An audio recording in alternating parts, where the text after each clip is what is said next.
Why, hello there. Brent here with BYOT Tools. On today's episode, if you want to see how we made this one-of-a-kind, beautiful walnut accent wall, keep on watching. Let's get started.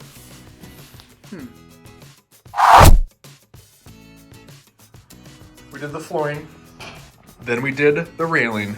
Now we have to do the wall. Now this is the front entryway wall, and it just needs to be spiced up because it's a little too plain Jane, as you can see. And I feel like we just need to do a little spice up action with this entire wall. Let's get to it. And just like any good wall dress up, we have to remove all the existing items. So the wall plates, the pictures, the handrail, everything must go. Well, obviously you don't have to remove these things, but I highly suggest doing this, especially if you're trying to paint an entire wall like this, because it just makes life a lot easier in the long run. At this point in time, I would also highly suggest taping off the surrounding areas, especially if you have hardwood flooring and carpet, because those are items you just do not want any paint on. Especially the carpet. I mean, have you tried to get paint out of carpet? Yeah, not fun. But once you have that done, it's now time to actually pick out paint, and this is going to be a family outing at this point.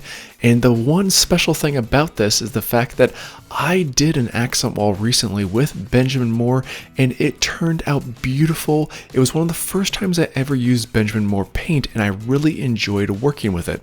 And I like their products so much that I personally reached out to them, and guess who wanted to sponsor this week's BYOT? Benjamin Mohr. A huge thank you for all of their amazing support, and if you have a paint project coming up, check them out, and I will leave a link in the description box below on where you can order samples and get them delivered directly to your door. Now as for painting, I'm going to be priming this wall first with their Fresh Start Primer. You don't have to do this step, but personally on this project we have a somewhat dark purple on the wall right now, and the gray that we chose is actually more of a lighter color, and therefore I don't want any chance of this paint to be bleeding through. This might take a bit more time in the long run, but it's always nice to have a nice blank canvas when you're painting on a brand new wall. Plus, on this project, because we applied a primer first, I was able to get away with just one coat of the actual paint color that we're going to be choosing for this wall.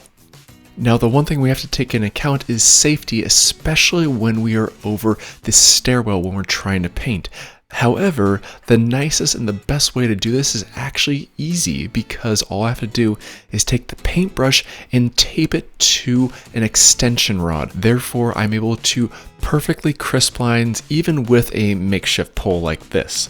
Has anyone ever tried this? Yeah, it actually isn't too hard. Just take your time.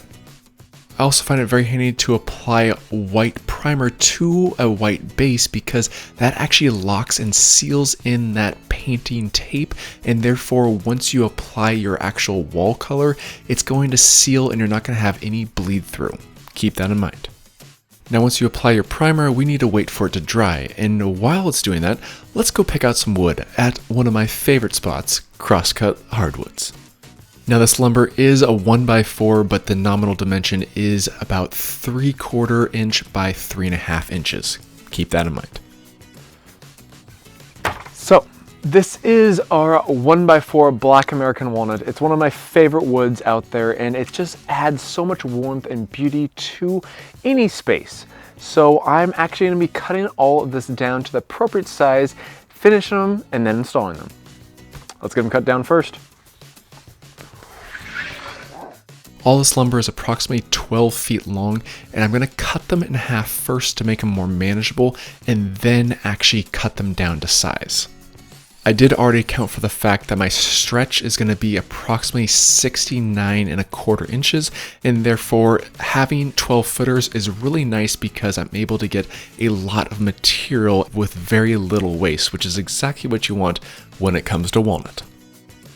Because one side of these boards is actually going to be placed right in front of my open entryway, I want to make sure I have a nice smooth transition and you're not going to get caught on any sharp edges, and therefore I round over one side, but the other side I just keep at a straight 90. With any project, it's all about the details, and I want to ensure that I have the exact measurement I need, so I bust out my laser level and I pinpoint the center of my glass railing so I know exactly what that measurement is going to be from top to bottom. Now, because majority of all of these boards are going to be set at the same exact length, I made a bit of an assembly system because we have this permanently secured. We also have our saw permanently secured here and here, which basically means every single piece is going to be cut at the same exact size. So let's get to it. Let's be honest, if you personally measured each one of these pieces by hand, there is going to be some human error element. But with something like this, you take that out of the equation because the length of the cut is already preset, and all you have to do is make sure that that board is right up against that stop block, and guess what? Done deal. Now comes the funnest portion of any woodworking project, the sanding. I'm taking 220 grit to the entire surface, and the best way to actually do this is really to use a couple clamps to ensure that the piece is going to be stable, and therefore I can get all edges needed very easily and very quickly. That's going to come in handy, especially when you consider the fact that we have 22 of these boards to take care of, which will definitely take some time. After I go over the entire surface with my random orbital sander, I do take a piece of sandpaper and just break off those edges because those are slightly sharp, and therefore I just want to bust them down and break them down a little bit just to ensure I have a perfect smooth surface on all edges. Once I have all the boards sanded, I then can proceed to finishing. Now, I do highly recommend taking a tack cloth to this entire surface first to just remove all of the excess sawdust that the sanding portion leaves behind. And as you can see, it's plenty. As for finishing these boards, we are using a non-toxic polyurethane gel that can be wiped on as a clear coat. Now, this is a non-toxic product because it's actually supposed to be used for cutting boards, which means it's going to be plenty durable over time. The beautiful thing about a gel base like this is that it really brings out the beauty of the walnut extremely well with a very vibrant look. It might be something that I have to put on a couple times. That will be a small price to pay when you're talking about beauty like this. However, a few things to keep in mind, especially if you're working with this product, is the fact that you want to make sure you wipe off the excess very quickly. I'd say approximately 5 minutes at max, because if you don't, this product becomes very tacky and it's hard to remove. So just keep that in mind if you decide to do this for your project. And just like any of the products that I feature on this channel, I will leave a link in the description box below. But now that we have all of our boards finished up, it's now time to paint. For this project, I wanted to go with the most durable paint I could, and therefore I'm going with the Aura Paint Collection by Benjamin Mohr. That is the top of the line Benjamin Mohr paint series, which is exactly what I want, especially in a stairwell. And we know Isla's going to be climbing up and down those stairs in no time. Now, it's not a big deal with the primer, but our base coat, I always highly suggest cutting in all of your corners and edges first and then proceeding to rolling.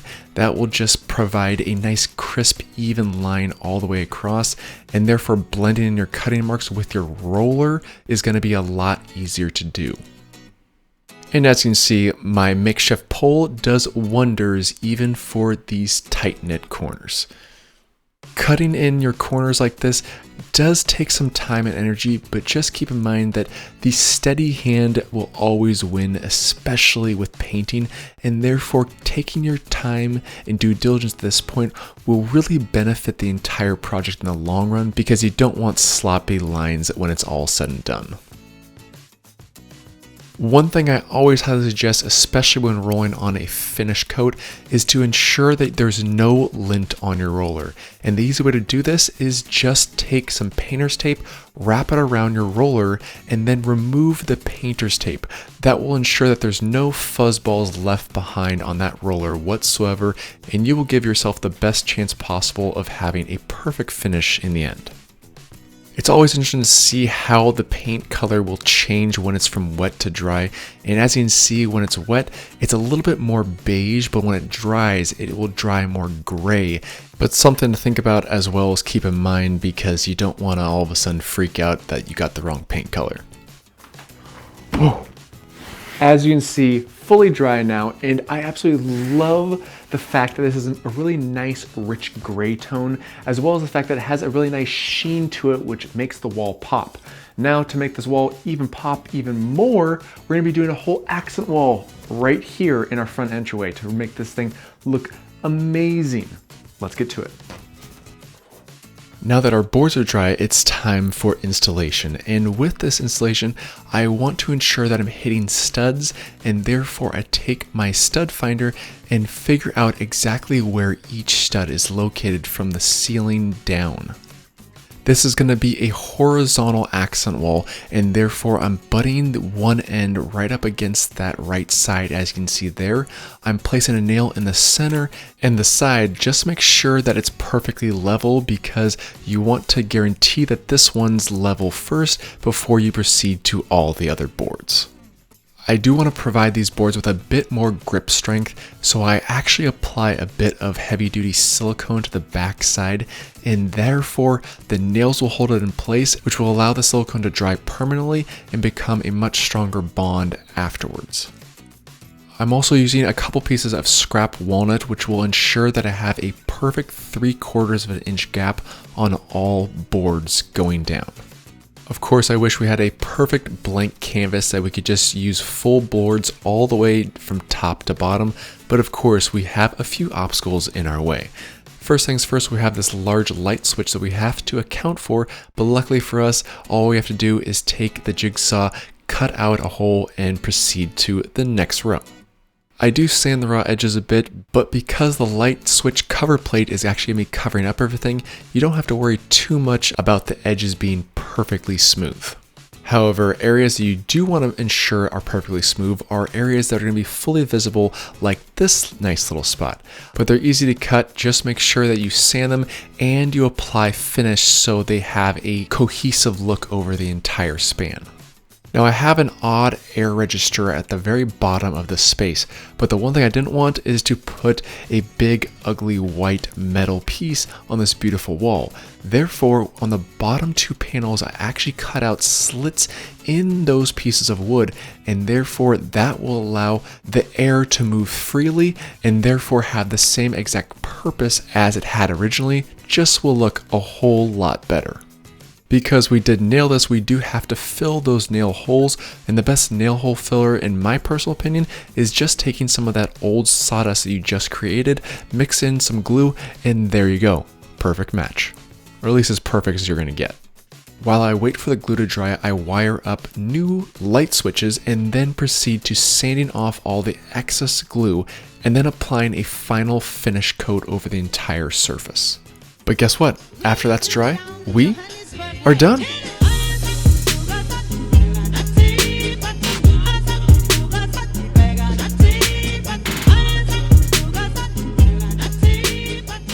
This accent wall truly transforms our entire entry space, and when you walk in our front door, it is an absolutely stunning sight to see, and that's exactly what I wanted. Now I'm planning on putting a large round mirror in the center here, but I'm not quite sure because I don't know if I want to cover up this beautiful wall. Let me know in the comments what you think I should do with this wall, and I'll post about it later. This wall is beautiful, it's bold, and as you can see, it is one beautiful, sexy beast. Oh yeah.